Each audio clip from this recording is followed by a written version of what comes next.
think it was a tailback or a running back or something back. I don't know. Sports. Lineback.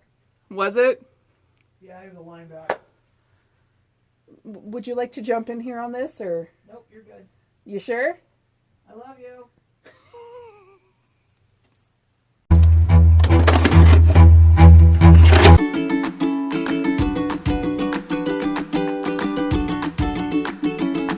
Hey there, friends.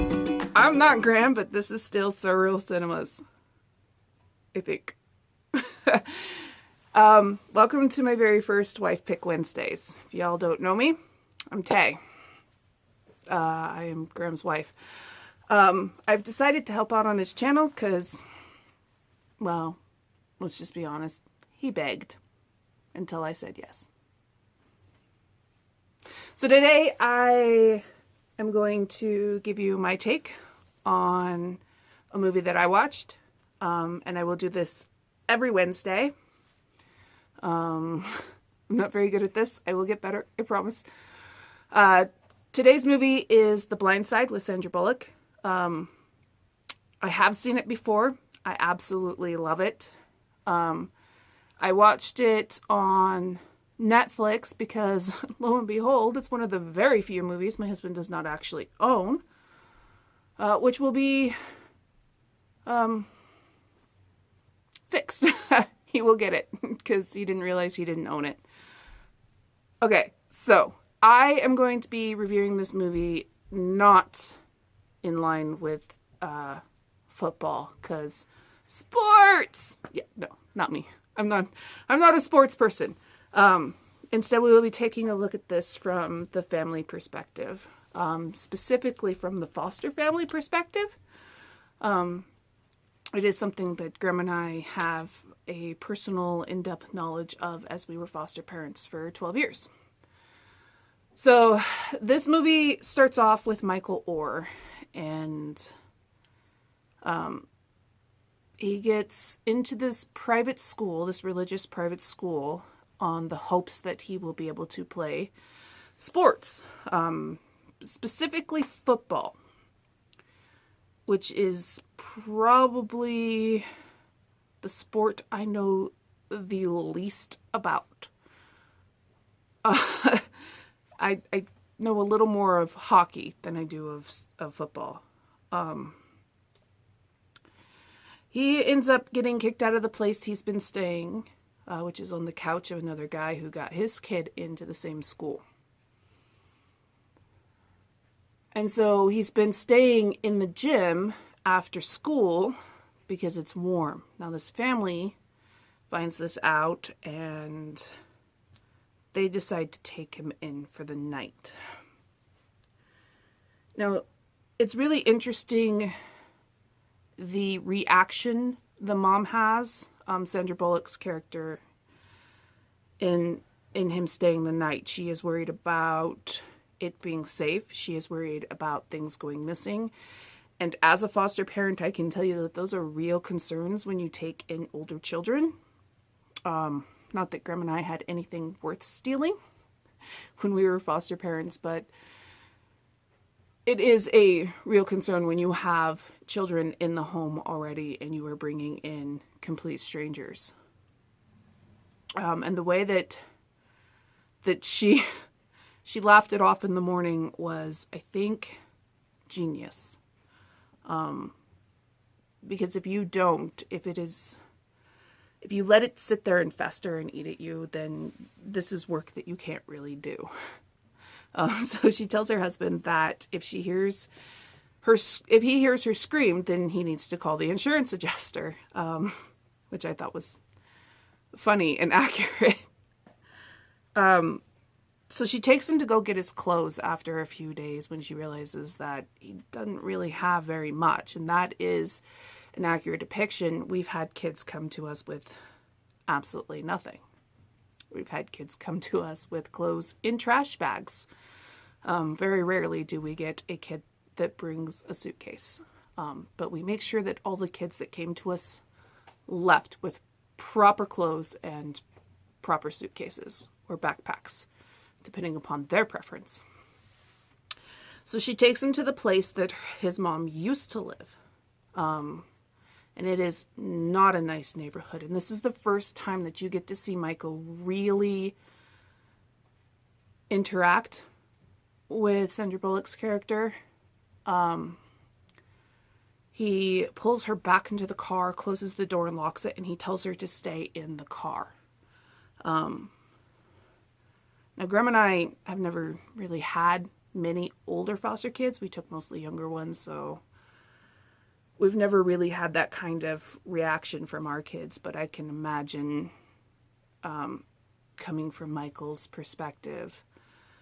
Here's a strange white woman who is one of the most caring people and has shown him the most respect, care, and love that he has seen ever.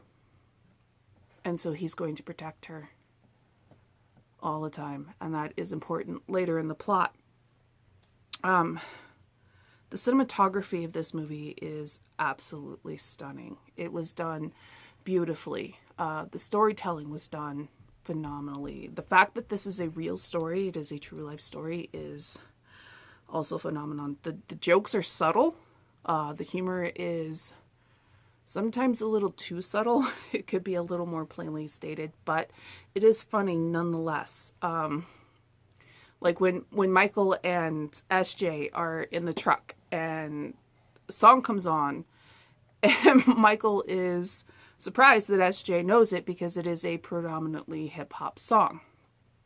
And SJ comes from debutante land. It's what my dad calls it, debutante land. Uphill southern.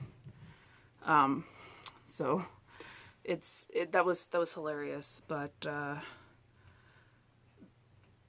there's got some really, really touching moments in it as well. Like when she's trying to explain to Michael how to play football and what it means. This team is your family. This is your quarterback. You need to treat him like it was me. You need to have his back the way you have my back. And this is I think it was a tailback or a running back or something back. I don't know. Sports. Lineback. Was it? Yeah, I have the line back. Would you like to jump in here on this, or? Nope, you're good. You sure? I love you. I love you too. And she says, this is this person. This is this position. I don't know. Sports. And you need to treat him like you would SJ. You need to make sure that nothing touches him the way that he stopped the airbag from getting to SJ in the car accident. And from that moment on, at least during practice, Michael does really, really well. Not so much at his first game until the coach stands up for him. Because like most foster kids, he has a problem with men. Men have let him down. They've left him. They've kicked him out of wherever he was staying. So when coach stands up to the ref for him, he grabs the coach and he holds him. He says, "Don't worry, coach, I got your back." And from that moment on, he plays extremely well. A little too well at some spots. He pushes this guy all the way to the end and over the fence. And the coach asks him, where were you taking him, Michael? And he says, to the buses. It was time for him to go home. That was hilarious to me. So he gets scouted for a lot of college ball, which is apparently huge in the South. Actually, it's pretty much huge in all of the U.S. Sports. So he gets scouted by a whole bunch of scouts for college ball, but he needs to get his grades up. So they hire a tutor who is played by Kathy Bates. I absolutely adore her. She's amazing when she's not killing people in her movies. No, she's amazing all the time. Even when she's smashing knees with a sledgehammer. And so she Is has that a to. Misery reference? Yes, Oh, okay. because I can do this thing too. Okay. Okay. Just checking. So she has to gain his trust as well, and that is a common thing throughout this movie, and it is extremely accurate for foster kids. You have to earn their trust. Every person that's new in their lives has to re-earn their trust. So she has to earn his trust, and then she starts teaching him, which is not an easy thing for a high school student who has about a third grade education. It gets really, really difficult. But she sticks in there, and she does it her own way, and she does it absolutely amazing. And after they meet Kathy Bates' character, the father made a joke that was poignant, funny, and sadly accurate for the South. He said, "Who would have thought we would have a black son before we ever knew a Democrat?" I found that quite hilarious. So he gets through this whole scouting thing. He chooses Old Miss because that's what his parents, they let him choose as long as it wasn't Tennessee. But he chose there anyways because, well, A, they gave him the better offer, and B, that's where the father of the family had went. And he kind of felt, I wouldn't call it a need, more like a drive to go there, which caused some problems. They thought that this family was pushing him to choose one college over the other, so he gets investigated. He ends up being one of the best football players. I think he got into the NFL Hall of Fame, if I remember correctly. But, you know, I'm not a sports person. There were a few points in there that really made me stop and think, especially coming from Sandra Bullock's position, especially when she's sitting down to lunch with her hoity-toity friends at that really expensive restaurant and telling them about how she's taken in this kid, and they're berating her and questioning her, not just for taking a kid off the streets, but specifically for taking a black kid off the streets and into their home. And I love her comeback to all of that. She just looks at them and she goes, "Shame on you." It's as simple as that. She's like, I am doing what I need to do, and if this is a problem for you, I can buy my $18 overpriced soggy salad somewhere else. Yeah, it's a moment of real pride there, coming from, I'm not hoity-toity or rich, but I felt some pride for her, because it's not very often that you see real wealthy people take personal interest in day-to-day people. They tend to throw money at charities instead of getting down in the trenches and dealing with the problem on a person-to-person basis. So that was refreshing and moving for me. Another plot point in the movie, it's not really a plot point, it was more like a side point that really stood out to me, was at Thanksgiving. You kind of see it, but you kind of don't. When Michael goes to dish up his plate, first of all, he doesn't put a lot of food on his plate, even though he is literally the Jolly Green Giant. And that is something that Graham and I have seen in foster kids that have come through our homes. They are really, really careful about how much they show their hunger. They won't take too much. They won't eat too much. Sometimes they eat fast because it makes them feel fuller, or they think it'll make him feel fuller. But as he's dishing up, he takes a roll and he puts it in his pocket and grabs another one. And that is an actual legitimate thing that we see with foster kids all the time. And Graham and I used to have these baskets we'd put in our foster kids' rooms with snacks in them, so that they would always know that there's food available to them. We try to keep it stuff that's like in Ziplocs or stuff like that, because mice and rats and stuff, but we make sure that, you know, we have kids that won't unpack because there's a possibility that they'll be moving houses to a new foster home the next day. Or like Michael said, when, I think her name was Leanne, I think that's the character's name. Leanne shows him his bedroom, and, you know, she's showing him all the cool things that they got for him and stuff. And they went out and bought a specific futon for him because pro athletes do that because they're giants instead of regular beds because they don't fit.